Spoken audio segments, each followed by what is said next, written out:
Hey everyone, and welcome back to Up Next in Commerce. I'm your host, Stephanie Postles, CEO at Mission. Today on the show, we have Kelley Higney, who's the CEO and founder of Bug Bite Thing. Kelley, welcome to the show. Thanks so much for having me on, Stephanie. I really appreciate it. Yeah, I'm super excited because I've now been using Bug Bite Thing, which is something I had not even heard of. Yay. But I've been using it now for about 2 months, I think, since you guys sent it to us. So I have 3 boys that are under the age of 4. And literally getting eaten up in Texas all day long. Oh, yeah. And when you sent this, at first I was like, it was like a plunger. I didn't know what to do with it. And now it's like an everyday use, whether the kids have bug bites or not. They walk around with like suctions all over their cheek and arms. Oh, and no. It's like a toy along with like actually very, very helpful. So we're finding a lot of common uses for it that our customers are telling us the feedback from. So I mean, my 3-year-old was going to bed with it for a few days there where I was like, okay, that's fine. But with that, I mean, I'm giving all the kudos. I want you to kind of explain what is Bug Bite Thing, because I'm not sure if my description was good enough. Yeah. So Bug Bite Thing is a suction tool. And the science behind a bug bite is when an insect bites or stings you, what they're actually doing is they're injecting their saliva or venom just under the surface of the skin. This is in the case of certain insects like mosquitoes, bees, wasps, and ants.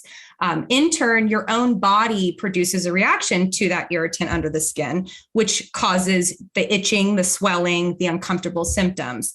So our product, Bug Bite Thing, is a little lightweight suction tool, fits in your purse, your glove box. And when you get a bug bite, you literally place the tool over a bite, apply a little pressure, and you slowly pull up on the handles. And what that does is creates a suction or a vacuum effect. And that irritant is brought to the surface of the skin or into the removable end cap. You hold in place 10 to 15 seconds, release those handles by pushing them back down, and you're ready to go. You can repeat as necessary until you get the relief you need. But essentially, we have the feedback that we get from our customers who react so severely to bug bites. Golf ball size welts, which was very similar to how I got involved in this, was my daughter personally suffers. And it's a game changer for them.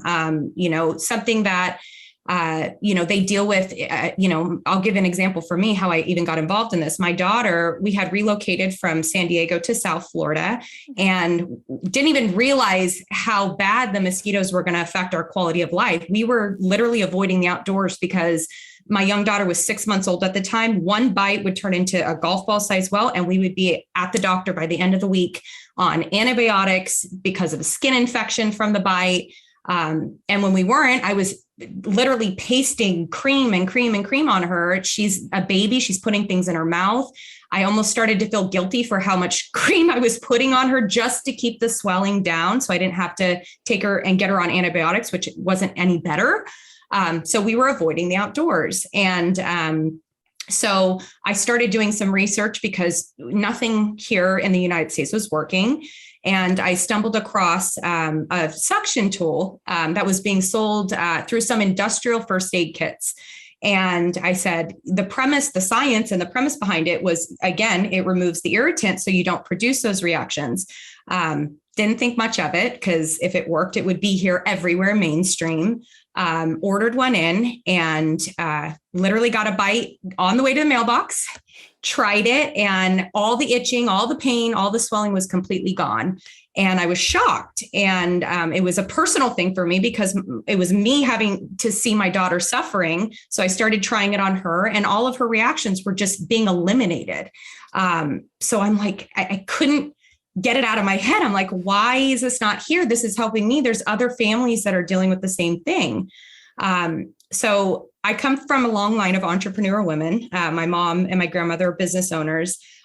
So I enlisted the help of my mom, who I was actually working for at the time through her distribution company. And we ended up tracking down the factory who was producing the product through the industrial first aid kits. And I said, I want to launch this here in the US. The product is amazing. It could help so many people. It's chemical free, which was really important to me and my family. So we pitched him and he gave us a shot. So I branded it. At the time, I was able to land the exclusive distribution rights for the United States. So I branded it and I literally started in my own backyard selling them at my daughter's bake sales. Wow. So, I mean, okay, yeah. how many did you order and what did it look like in those early days? I mean, I'm guessing you had to educate, convince, really, Yeah. tell people like, this is the way. So my early experiences with the product and the brand, and when this all kind of came to fruition, I kind of take it in two phases. So the first phase was testing my proof of concept because I couldn't go all in at that time. I was still working part-time. I ordered very, very small, like I'm talking 500 units. They were samples at this point. I was testing them. I was selling them at my daughter's bake sales. And that was so monumental in gathering information for what I now know for the growth of Bug Bite Thing, by being there in the trenches, listening to the consumer feedback. How was I pitching it to them? How was I explaining the concept behind the product? How I just explained it to you is that was 4 years of compiling information to be able to explain it in a way people understand. But, there's science behind the product.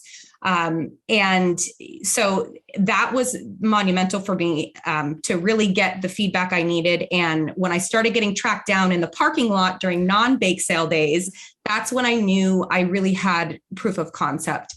And at that time is when my husband and I, this was my crossroads, made the very difficult decision. I backed out of my mom's company and I decided to go all in. We sold our house. Because I wasn't going to risk our stability and our nest egg that we had worked our whole lives for. And so I purchased 10,000 units with the money from the sale of the house. And I had a little teeny cushion left over in case, it didn't take off the way I had hoped. And we moved into a rental house and I launched it. I created a .com. I started teaching myself social media marketing. I took Udemy courses. I had virtually no background in digital marketing. But it was the consumer. The whole time it was the consumer. Our company has been consumer focused since the beginning because I didn't have a lot of funds or money to invest in mainstream marketing. So for me, my angle was, how do I build a community of people that can tell other people about this and educate the market that there's a new product that's chemical free, that has science, that eliminates the problem instead of masking it over and over with creams. If you remove the irritant and it's out, then your body doesn't produce those reactions. It's different than masking the symptoms after the fact to keep you comfortable. Yep. So there was a lot of educating that went into place. And I just started going and we started getting a lot of traction on a smaller level. I'll never forget. I had launched it. It was about a month. I had ordered my first batch of inventory and I had created so much buzz around the mom groups, and somebody ended up talking about me in a mom group, in a local mom group. And it caught the attention of somebody at the news. I think it might've been a producer. And so it was CBS 12 News. They ended up coming out to my rental house and they did a whole story on me and my product. It was just a local news station. It was Mother's Day weekend. And the next day, about 30 news stations from around the US picked up the story. They all syndicated it. Wow. I sold out of all of my inventory, the 10,000 units, in a week. And that was my first taste of, okay, people just needed to understand what it is, what it did, and the science behind it. And then it became almost like an impulse purchase. So once I got a little bit of that feedback, because again, I'm paying attention to our consumer, that's when all the feedback and the reviews and the testimonials and the questions, we got a really good taste of that all at one time. Yeah. Oh, that's really awesome and exciting. So when you were building up the company, I also read that you were kind of staying out of distribution. You're creating this like brand protection program to protect the brand. You didn't want it to, become the next copycat or have a bunch of copycats. What did it look like? Like, how did you even know to think that way? And what did you do to really protect the brand in those early days? Yeah. So again, I feel very thankful that I grew up in business. I mean, my mother was an entrepreneur. I also, my husband used to work for a larger consulting company. And so just being in the mix of all of it, I grew up watching all the issues that happen with distribution. And it was really important because I didn't have a lot of funds to start the business. And, it's a little bit of a different situation. So I wanted to make sure that the price integrity, because it was an under $10 product, our products made in Europe. We have crazy regulations, CE certifications at the factory level. Our products made out of medical grade plastic. It's recyclable. There's so many different components when you're dealing with medical device that I wanted to make sure that we can keep the integrity of the pricing consistent. So distribution is a dangerous game, especially if you're not prepared. It's not a matter of if it happens, it's a matter of when it happens. If you have a successful business model, you're going to get the copycatters, you're going to get the knockoffs, and it's your job to figure out early on, how do I protect my brand? How do I protect the pricing integrity? And there's programs available. Amazon has many free programs that you can enlist in and enroll in. Project Zero, a brand registry.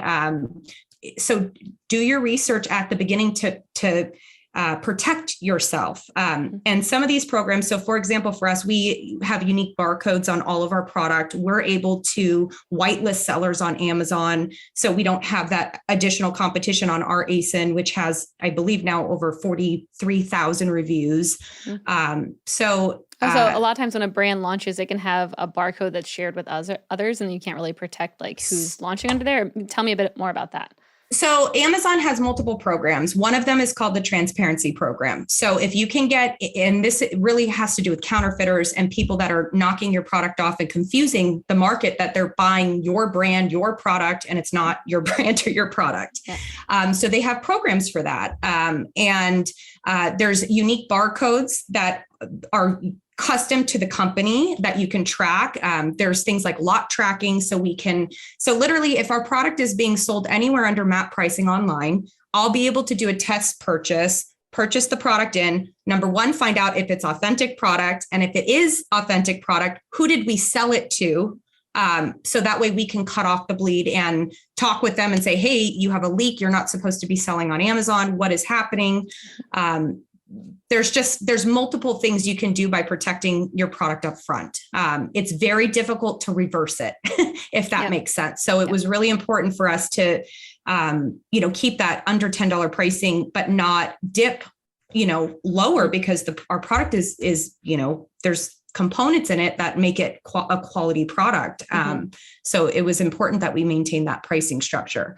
And that's really helped us for big box stores. Were Walmart, CVS, Home Depot, Lowe's, they look at the brand's pricing. If we're consistent across the board, that is more enticing for a big box retailer to want to bring on that line or that product. Yeah. Okay. They're not having to compete with online pricing. Yep. Is there anything else that you've done to protect the brand in those early days? I haven't heard too many people talk about this so far on the show. So I'm interested to kind of keep digging in on this piece. Yeah.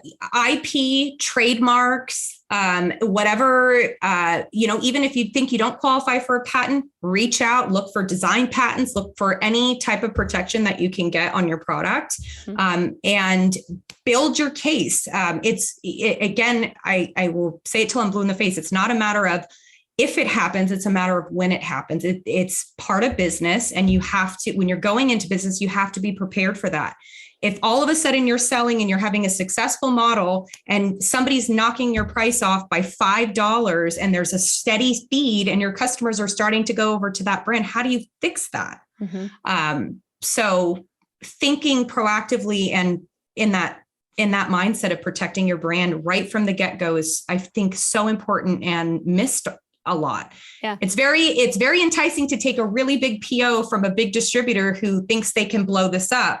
But what happens when that distributor sells it to 6,000 stores and all those stores have Amazon accounts and it's not selling because they don't know how to market it. And then they start discounting the product. And now you have 6,000 stores and your pricing ranges at all price points. That's a problem for brands. So do you give them guidelines on like, you cannot discount it, or if you do? Yes. So we have contracts. We actually have contracts with all of our big partners. I believe we have a threshold on the volume. So we don't do it for everybody, because if they sell through and we catch it, we can just decide to not sell to them or, let them know this is not acceptable at that time. But the big box stores, the bigger retailers, mass merchant, we definitely have contracts in place to protect us. The other thing that's important that kind of piggybacks off the brand protection program is at the retail level for the brands that are, selling consumer goods.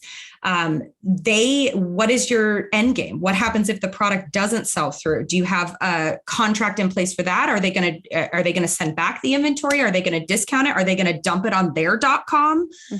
So making sure that you have the appropriate after the fact things too in place is really important.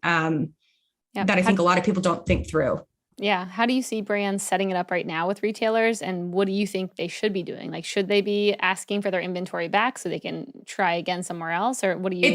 I think it's a case by case basis. So for us, some of them will let them, depending on the relationship, and knock on wood, we've been very fortunate to be able to support our retail partners with sell through. So we haven't run into this issue yet, but our plan would be either to mark it down in store or take back the inventory, not to ever allow them to blitz it to a, backdoor third party company who's going to get it all up on Amazon, not to destroy the product, because we would also take that back and donate it over it being destroyed. Yeah. So I think it's unique for every store. Some stores, they'll order weekly, where they're not overstocking the product, where they're not going to have an issue with having to do markdowns. So I think it's a little unique for each store.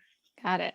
So after you got the 10,000 orders completely, sold very, very quickly. Yes. What did it look like after that? Was there a point when, you were very focused on moms where you're like, let me expand to a different, customer profile, or have you stayed focused on selling to moms this entire time? So the funny thing that happened was actually, if you back up a little bit, right before I launched and I got that mom media hit, which took off, which proved my concept. I launched it into the male outdoorsman demographic. I thought this was a home run for them. I thought they were going to carry it with them, fishing, camping, hiking. And I got hit with a giant brick wall of skepticism. They weren't even willing to listen to the science behind it. They weren't willing to listen to the concept. I got told so much about, there's a snake bite kit, which is not the same concept or science or same product as ours. So we got hit with skepticism. That's what actually prompted me to create a 100% money back guarantee, because I was just trying to get consumers to want to try the product. And I knew it worked because I had enough feedback on a smaller level. So it didn't do well. And I could have quit at that point because it was a really big wake up call when I was all in. But I stopped and I said, what was working at those bake sales? What was working for me? Why was I so excited, and my friends and family? And I said, I had a tool now that I could help my child who was uncomfortable. And that was my demographic. And, now that we're 4 years into this, now the male demographic is starting to very much open up to the idea. But the moms take our, the cake all day long. They're the ones who are purchasing for the family. They're setting their husbands off, or spouses off with things. So, or convincing their husband, like, here, I'll just try it. Or they're watching their wives and children use it for, years. And they're like, finally, okay. And the only reason I can say that is because I get the reviews and the testimonials that say stuff like that. So it's been interesting to watch the customer journey. Yeah, that's very cool. So then I know you also had an appearance on Shark Tank, and I want to hear all about that because it's fun thinking about, you get this quick demand, 10,000 units out, and then thinking about you going to, TV where you're going to have quick demand again. So I want to hear, what was that experience like, and how were you kind of prepping for it after what you had maybe seen when the 10,000 units sold out like in a day? It was nuts. So pretty much you picked up right at a good point. So So I was teaching myself social media marketing. I landed the PR, that big news situation that made me blow through my inventory. And then at that point, I was really drilling in on the social media marketing again, right? When I got inventory back and I was starting to sell, that ended up catching the attention of a Shark Tank producer who then reached out via email and encouraged us to audition for the show. I was terrified. I flip-flopped at least 100 times. I was not going to go on the show because I was doing well already on my own. And I was so terrified that if I went on the show and had that many eyeballs and that much publicity all at once, that I was going to lose my baby or lose my business, or a bigger dog was going to come and, take over, and everything I had worked my tail off for was going to be gone. And in turn, what ended up happening was our community that strong community that I had built not only gave me credibility when I went on the show, that after the show, all those people were so excited to continue to follow our journey and support. So I will emphasize till I'm blue in the face, building a community is so important when you're building a brand, and not just looking at bottom dollar and bottom line. So anyway, back to the Shark Tank story. So when we got the situation where we were able to go on the show, I needed my mom. Yeah. My mom's 30 years experience. So essentially we had a long talk. She was living in Jacksonville at the time because I had quit working with her to pursue Bug Bite Thing full time. And I said, I really want to go on this journey with you. You're my mentor. You've helped me and guided me thus far. So signed mom, but in the company, and we decided to go on Shark Tank together. She's still our president of the company. She keeps things, she's my sounding board, and she's got that 30 years experience. So when I'm bringing fresh new ideas with data and social media and innovation, she's helping balance that other experience side. So anybody going into business, enlist in a mentor. I will say that again, or your mom. Or your mom, if she has that. I feel very blessed and lucky for that, but not everybody has a mom that's, in business like that, especially that randomly aligns with the field that you're in. So I would, strongly suggest enlisting in a mentor. So anyway, mom and I go on the show and it was surreal. We studied so over prepared. Every question I was, it was terrifying. Shark Tank is so real. It's just like a business meeting. I'm pretty sure I blacked out half of the time though, because it's just, you're on Shark Tank and it's happening and they're in front of you and, the adrenaline and the nerves, and it's hard. But it's, for us, we were very fortunate. All 5 sharks were interested. We got offers from everybody. And then they all started going in with each other. So, and then Lori broke out her golden ticket.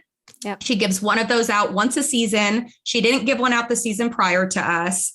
And it's what's essentially the just, ticket? Okay. So Lori's, and I have it. Let me see if I can show you guys up here. So it's up there. It's hanging up there in that corner. Cool. So it's real gold. It's a little token and it just says golden ticket. And it's a promise for a product that she thinks is going to be a home run, that she's really excited about, that she, really wants to get behind. So that's cool. When she did that, I had already gone in wanting Lori in my head in the background. Her demographic aligned perfectly with our brand and our product. And then when I heard that Lori was a mosquito magnet, I knew that I really, because you have to understand, like my husband, he doesn't get bit by mosquitoes. We're literally standing in a room of 10 people and I'm getting all the bites. He doesn't get bit. So some people just don't react like some people. Lori's a mosquito magnet, like myself. So she immediately, related with the product, the brand. And then again, when we showcase the testimonials and we showcase that we're the #1 bestseller in Amazon for years, that gives credibility, I think. And I think that helped. I think that helped. So we ended up going with Lori and she's been phenomenal. I can speak the world of her. She's been a phenomenal mentor. She's there if we need her. She's after Shark Tank aired, things obviously exploded. And so she really helped us kind of make that transition with that crazy growth again. We renegotiated our contract with our factory after Shark Tank aired because they were contacted a ton by a bunch of people wanting to sell Bug Bite Thing, but our factory obviously didn't own Bug Bite Thing. That's my brand. So essentially we entered a partnership with them. They've converted their factory to Bug Bite Thing Europe. Wow. We only sell Bug Bite Things out of the factory now. We have global distribution rights. So now they're our partner, and we're working on making this mainstream globally. So she helped us with that. Obviously, after Shark Tank aired, we were contacted by so many retailers, which I'm now finding out that's a little bit unique. And so we're in over 25,000 stores this year. Congratulations. Thank you. Huge. Yeah, it is really big. It's still a little surreal thinking about it, but so that happened after Shark Tank. And then we were fortunate enough, even with a little bit of setback with COVID, because a lot of our retailers backed out because of the unknown in 2020, we ended up getting an update on Shark Tank, which was super exciting. And that happened April of this year. And that was just kind of showcasing the retailers that jumped on board with us. And we launched in 25 countries this year. Nice. So that's been really exciting. And, our goal is, our consumers are so much a part of this journey. So, they really love hearing and seeing and being a part of it. And their feedback is what is bringing on our next 5 products. They wanted colors. They wanted a keychain hole that we just, added. We've got, our new black unit, our new pink unit. We're working on some other really fun, accessories and other, products that fit under this category. Wow. So that's awesome expansion and growth. And super cool to hear all about that. What's the best maybe piece of advice Lori's given you, like throughout working with her this whole time, something that like sticks with you every day? Lori is she's a firecracker. I love her so much. She doesn't for me, I think the biggest thing is the comfort of knowing that we can do it. She's so motivating, and like, who's holding you back? Who says you can't do that? And just that cheerleader and that encouragement from somebody who's launched, I think 600 products or something crazy, and has that experience. I mean, she's got so much consumer goods experience, and she's so in tune with the consumer that that's how our whole business has been built, is based off the consumer. So hearing her in the back of our ears, rooting for us, saying, you guys have accomplished it. You're living everybody's, people's dreams. You're doing it. I think that's been the most impactful for me. Just having your mentor give you credit. So sometimes that's why I stressed, even, if you don't have a Lori Grenier in your back pocket, find somebody that can help you, because business is not for the faint of heart. It is so stressful. There's so many roller coasters. It's so up and down. When you're a business owner, it doesn't turn off. You can't just say, oh, it's Sunday, taking the full day off. If something happens with your business, you're stopping everything and you're still going to your business. It's like another child. So creating a balance, both for yourself, care is so critical to keep going. The most successful people in this world, they can't do it without help, delegation, mentorship, education, continuously educate yourself. So all of those little things, I think, she's instilled in the back of my head. Oh, that's great. I love that. So you're getting all these offers to go into retail now, which is crazy exciting. Are you also focusing big on digital still, like Amazon and new channels to explore? Or is retail kind of taking over where you're like, well, might as well let the Walmarts of the world kind of like get the word out there? No, I'm hitting it just as hard. So from the beginning, our model has always been about creating the demand. So I don't think I'll ever change from that. If our customers want a certain product, that's what we're going to create. It has nothing to do with the big box stores. If I can prove my concept and consumers want it, and I have that proof, it makes it much easier to pitch it to a big box store and say, hey guys, guess what? Here's my proof. Here's all the consumers talking about the product. So our focus has never been about that. It's been about, how do I how do I gather as much information from our consumer and do something with it? What actionable things can I do with it? What new colors can I launch? What new products do they want? What feedback are they giving me? What is the pushback? So really, really listening to your customers across the board, I feel like is so important. But by saying that, where I was going with that is follow your customers. So for example, social media has been really critical for our business. Half of our customers went from Facebook to TikTok. So what are we doing? We're shifting our strategy for TikTok heavy in 2022. So again, just follow and listen to your customers. They kind of tell you your outline of what they want. Yep. How are you encouraging so much feedback? Because I went and I looked at your guys' Amazon. I mean, everywhere I go, you have tons of reviews, very authentic, great ones. And you don't see many brands who have that many, I would say. So like, how do you go about encouraging your customers to give that to you in a way that you can go and present it to retailers and stuff? So we have a few different ways. I want to say it carefully because we don't really push anything. The reviews come back because people discover the product for the first time and it's life-changing. I'll start by saying that our product is really, really unique and it's really helping people and helping their quality of life. So I think that's where you're seeing the authenticity. People don't think it's going to work. If you read the reviews, half of them say, there was no way I thought this was going to work. I was super skeptical, but it was $10. So I tried it anyway. And it was like life-changing. So that is the majority of the reviews if you read through them. But we encourage, so we use email marketing programs, Klaviyo, where we'll send automatic triggers that will encourage people, if they liked our product, to leave a review to help other people learn about it. But I really pride ourselves in our customer service. We're very personable with our customers. All of our customers get answered. We're there to help troubleshoot if people aren't using the product correctly, which even though it looks so simple, 9 out of 10 times the negative reviews that are coming through is because people are they don't know how to use it and they think they're using it right. But there's actually a science. You want to use the product as soon as you notice the bite, not the next day.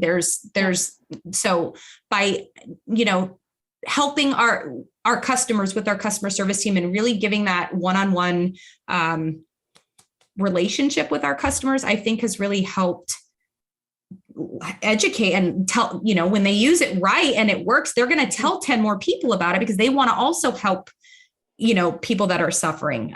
So I think the community was really important for us right from the get-go to focus on our customers so they could be our cheerleaders.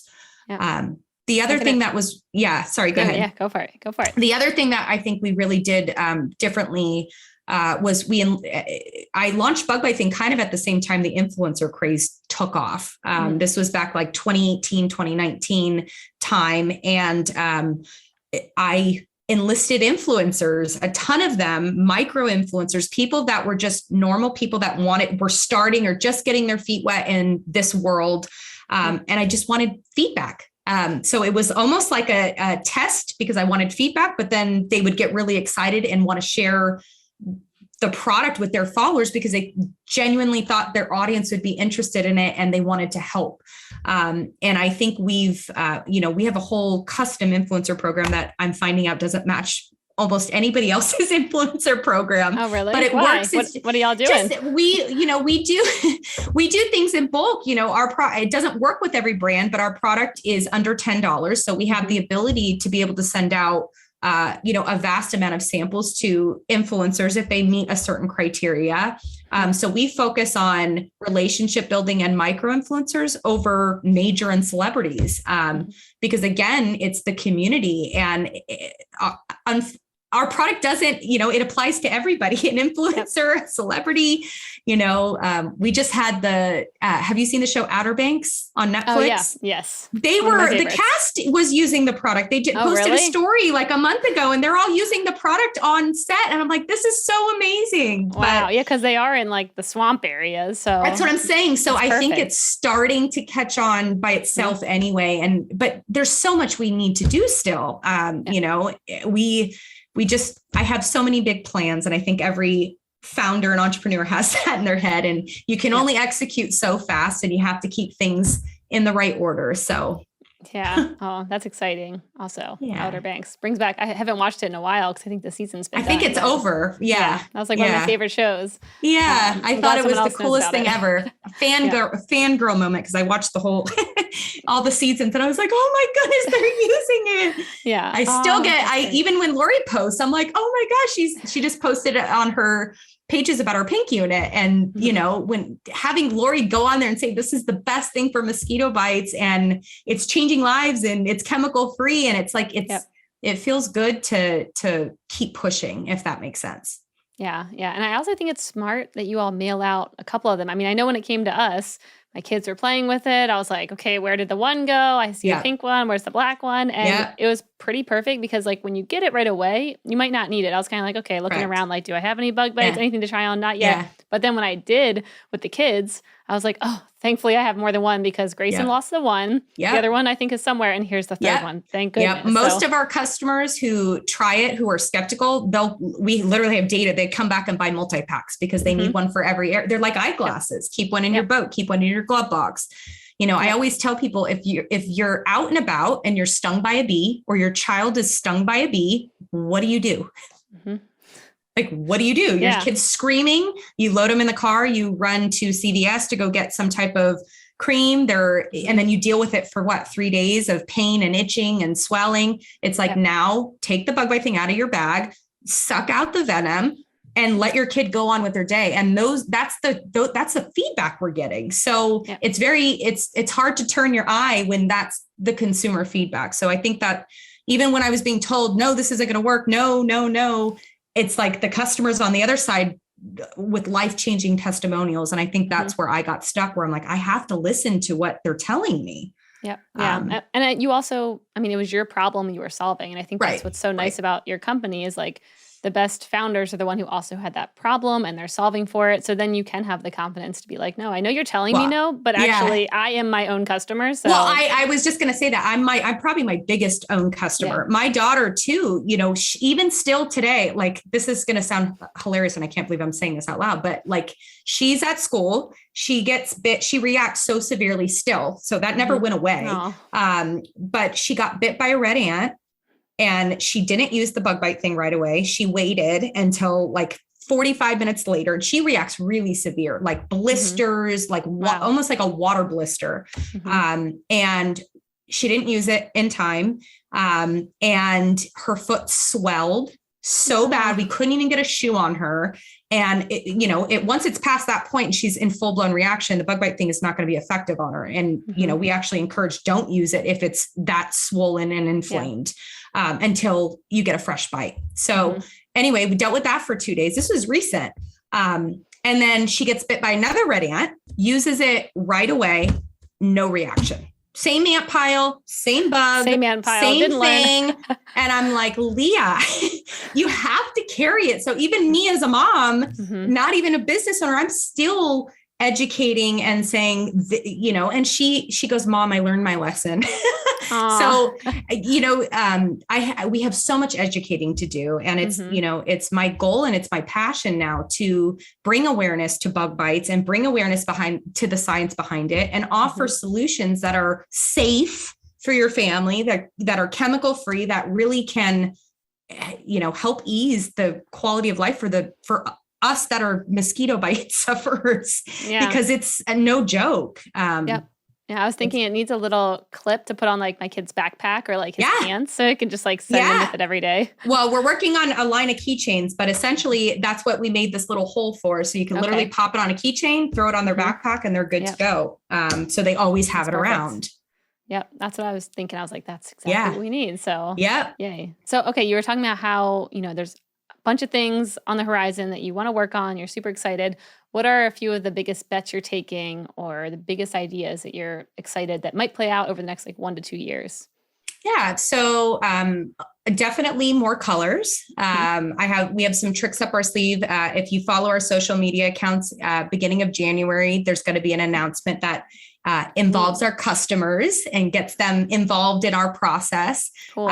So stuff like that. And like I said, we're really being particular of what products we want to bring on under our brand and our line. We have a great opportunity with our platform and Shark Tank to, really help and make an impact. So I want to get more involved with the American Mosquito Association fundraisers where we can, possibly do exclusive colors for them to do give backs. And then again, like I said, any products that we're working on that fit under this realm, we want to bring in.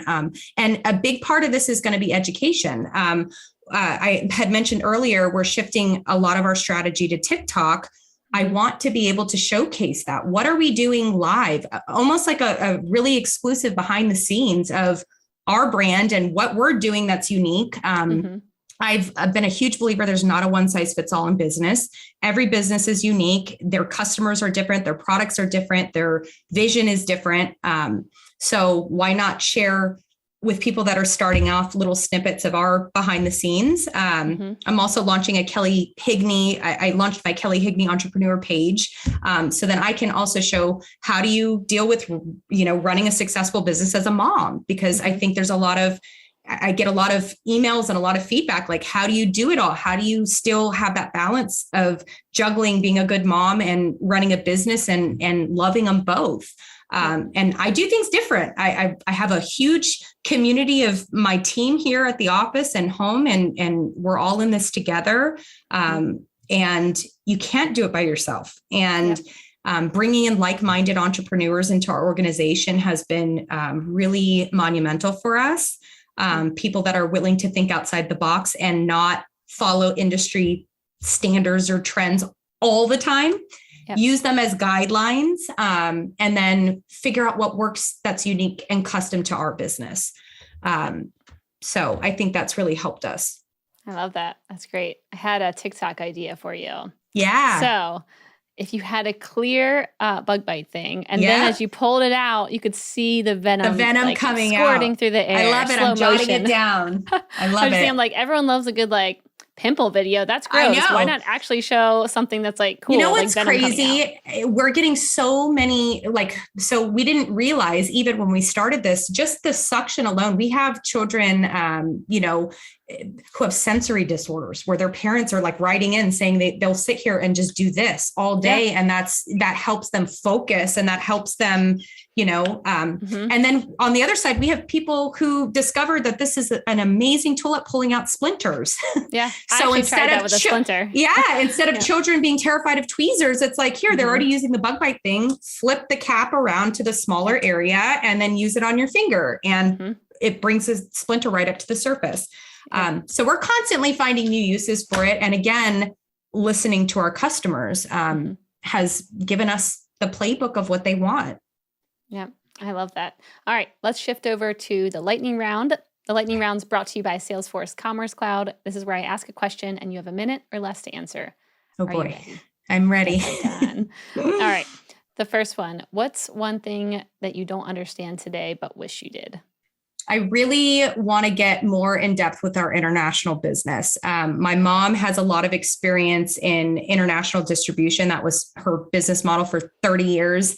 This is new to me. And because we have such an interest overseas, every country acts very differently. There's different laws and rules and regulations and approvals.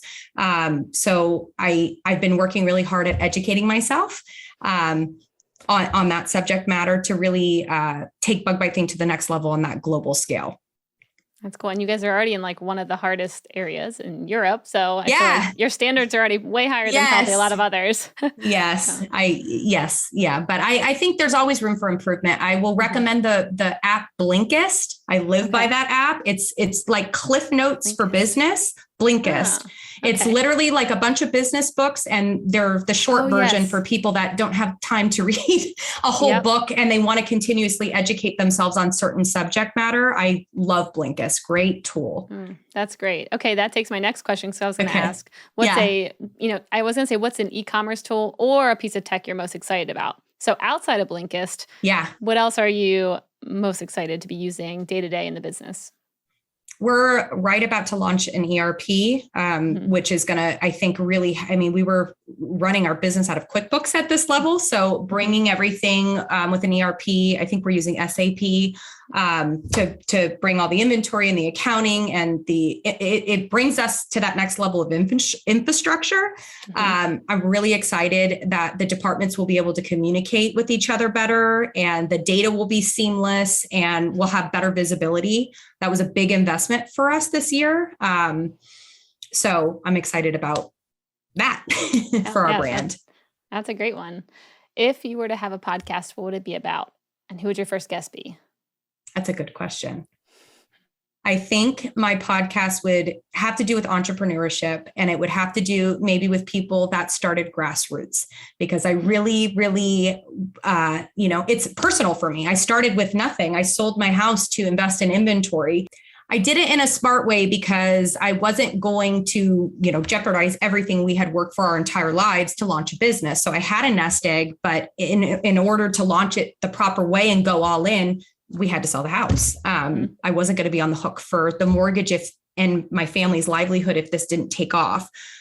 So I think there's not enough resources. Like, how do you do it? If you want to go the grassroots round and you don't have a lot of funding to invest, in anything, how do you market? How do you reach out to the community? How do you use your own local resources? There's a lot of them out there that are willing to help root for you. There's farmers markets, there's bake sales, there's your local news station. I remember after the CBS 12 news, I started grinding. I'm like, okay, if CBS 12 News was going to feature me, I need to contact every news station I can so they can learn about our brand and our product. So I started reaching out and sending tips. Did it work? It totally worked. I landed like 2 more people that ended up coming out to the house. One was the rental, one was my other house that we had moved in temporary. So I would bring more awareness around that, because I didn't know. I felt lucky to have a mentor like my mom, but she also doesn't have any experience in e-commerce business. Her distribution is a totally different model. So how do you do things with no money at a low budget? And if you have big goals and big dreams, I would want to talk to people who've made it and try to gather all those little snippets and, understand how it worked. Yeah. That's awesome. That would be a very successful show. So yeah, very well, I think there's an interest. I think what I'm learning now after I launched my Kelley Higney entrepreneur pages is there's so much interest of how did you do it? How do you get verified? What criteria are they looking for? What are good benchmarks when you're starting out and I was putting $10 a day in ad spend and reinvesting it back in but I didn't know, you have to learn along the way. So when you're not, getting funding at the beginning, or you're not going that route and you don't have endless amounts to launch a new concept or a new product, it would be great to hear more feedback on that. Yeah, I agree. Yeah. All right. Well, Kelley, thanks so much for joining me today here and sharing all your stories and advice. It's been really awesome. Your product's awesome. Thank you. Thank you very much. Where can people find out more about you and Bug Bite Thing? Sure. You can follow our story on our social media pages. It's Bug Bite Thing, or some behind the scenes with me and my journey at Kelley Higney CEO. Kelley spelled Kelley. Thanks, Mom. And website to find our product. They make phenomenal stocking stuffers. We just launched our new pink unit. If this doesn't air in time, it's a great gift, under $10 gift for anybody that enjoys the outdoors and doesn't enjoy bug bites. Follow us. I appreciate everybody, all my customers, all the people following our journey. It's just been incredible. So. Amazing. Yeah. Thanks so much. Thanks so much for having me on.